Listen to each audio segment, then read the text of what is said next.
Hey, how you doing there? Justin Brennan here. So I get often asked, the Bamco method that we kind of came up with for our investment strategy into the multifamily business, and how we quickly analyze properties from kind of a 10,000 foot level before we get into the details. But the Bamco method, I want to go over that real quick with you and kind of show you how that works. See right behind me how it breaks down. So the B in the Bamco is B Walmart. You always want to be the B class building, right? You want to be Walmart surrounded by Neiman Marcus, JCPenney, Nordstrom, right? All the A class, but you want to be the Bs, surrounded by those. And the reason for that is because in good times and bad times, regardless of markets or recessions, you're going to be full.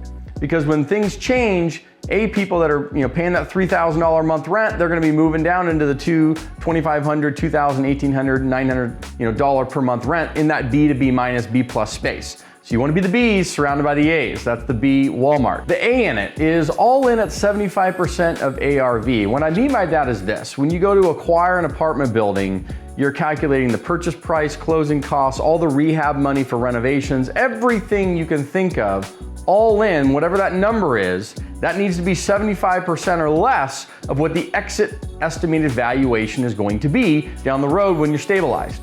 And that's going to kind of give you a metric, because based on that, I know that we can have the profits, the returns, the ROI for the investors and ourselves that's going to make sense for that deal to work. The M in the Bamco method is the meet the market metrics. And what I mean by that is on job growth, we want it at a certain percentage. On population growth, we want it at a certain percentage. We want rent growth at a certain percentage. All of these kind of metrics that we kind of dive into, I won't do it here, give you those details for meet the market metrics for that market, generally speaking. So we know that we're going to be able to have rent growth properly, population growth, job growth. That's critically important, right? For anything, especially for housing. The C in the Bamco method is the cash on cash returns. And we want to see those in or near kind of double digits, kind of high 8, 9, 10%.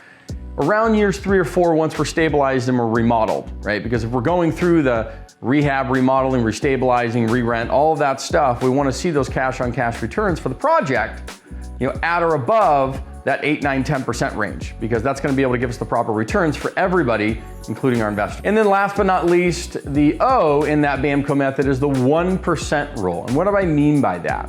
What I mean is the average price per unit, right, that we're buying the complex at needs to be at, right, or below 1% of the average rents per unit, right? If you were to take all the rents for the building, average that out on a monthly basis, what does that look like? Is it $1,000 on average per month per unit being rented in the building, right?